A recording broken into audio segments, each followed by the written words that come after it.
بسم الله الرحمن الرحيم. رسالة لصاحب الذنب. وإذا قلت لك يا صاحب الذنب ترى أنا أقصدك وأقصد نفسي معك أيضا. شوف الحديث العجيب هذا، حديث ابن عباس رضي الله عنه، يقول النبي عليه الصلاة والسلام: ما من عبد مؤمن إلا وله ذنب يعتاده الفينة بعد الفينة، أو ذنب هو مقيم عليه لا يفارقه حتى يفارق الدنيا.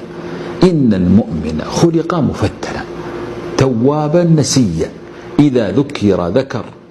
إن هذا الحديث دليل على أننا نضعف، فلذلك إن كنا نحب ربنا فعلينا أن نؤدب أنفسنا، وأن يؤذينا هذا الذنب، وأن نرجع إلى الله عز وجل.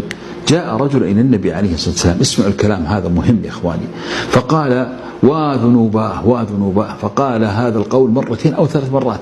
فماذا قال له النبي عليه الصلاة والسلام؟ قال: قل اللهم مغفرتك أوسع من ذنوبي ورحمتك أرجى عندي من عملي. فقالها ثم قال: عد، وكرر، ثم قال: قم فقد غفر الله لك. فالتوبة التوبة يا كرام. بارك الله فيكم.